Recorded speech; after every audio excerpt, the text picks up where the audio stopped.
నరేంద్రుడి ధ్యాన మండపంలో నరేంద్ర మోదీ ధ్యానమట. కన్యాకుమారిలోని వివేకానంద రాక్ మెమోరియల్లో నరేంద్రుడి విగ్రహానికి నమస్కరిస్తున్న ప్రధానమంత్రి నరేంద్ర మోదీ. ఎన్నికల ప్రచారం ముగిశాక 45 గంటల ధ్యాన ముద్రలోకి ప్రధాని. 2019లో కేదార్నాథ్లో, ఇప్పుడు కన్యాకుమారిలో.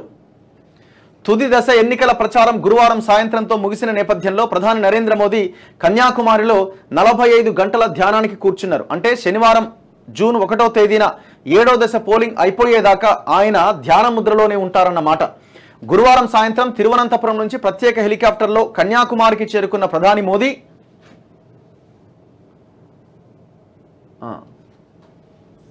అక్కడ భగవతి అమ్మ ఆలయంలో పూజలు చేశారు. తెల్లటి ధోవతి శాలువా ధరించి అమ్మవారి ఆలయం చుట్టూ ప్రదక్షిణ చేశారు. అనంతరం అక్కడి నుంచి ఫెర్రీలో కన్యాకుమారిలోని రాక్ మెమోరియల్ వద్దకు చేరుకున్నారు.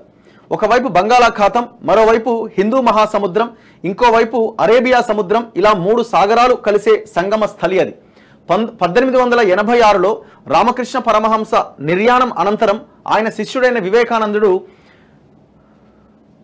పరివ్రాజకుడిగా మారి దేశమంతటా పర్యటించి 1892 నాటికి కన్యాకుమారికి చేరుకున్నారట. అక్కడ 3 సముద్రాలు కలిసే చోట ఒక రాయిపై కూర్చొని 3 రోజుల పాటు ధ్యానం చేశారు. అక్కడే ఆయనకు ఆధునిక భారతానికి సంబంధించిన దర్శనం జరిగిందని, తన జీవితాన్ని దేశానికి అంకితం చేయాలన్న నిర్ణయానికి ఆయన వచ్చింది అక్కడే అని అంటారు. సో ఆయన 1970లో అక్కడే రాక్ మెమోరియల్ నిర్మించారు. వివేకానందుడి అసలు పేరు నరేంద్రనాథ్ దత్తా. అప్పట్లో ఆ నరేంద్రుడు ఎక్కడ కూర్చొని ధ్యానం చేశారో అక్కడే నిర్మించిన మండపంలో నరేంద్ర మోదీ గురువారం పద్మాసనంలో ధ్యానానికి కూర్చున్నారు. శనివారం ధ్యానం ముగిశాక తిరువళ్ళూర్ విగ్రహాన్ని ఆయన దర్శిస్తారు. కాగా మోదీ రాకను నిరసిస్తూ తంతి, పెరియార్, ద్రవిడకర్ కళగం వంటి సంస్థలు నల్ల జెండాలతో ప్రదర్శన నిర్వహించాయి.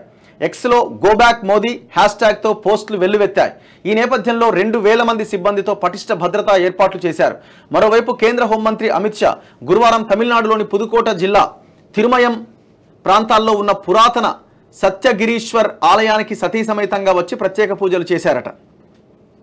సో 2019లో కూడా నరేంద్ర మోదీ ఇట్లాగే ధ్యానం చేసిరట. ఎన్నికల ప్రచారం ముగిశాక మోదీ ఇలా ధ్యానానికి కూర్చోవడం ఇదే మొదటిసారి కాదు.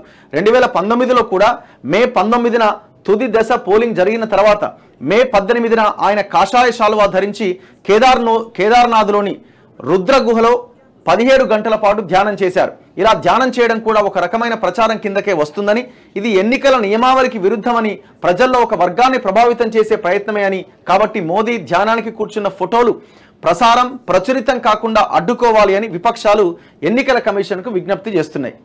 సో ఇది కూడా ఎలక్షన్ స్టంటే అని వాళ్ళు అంటున్నారు.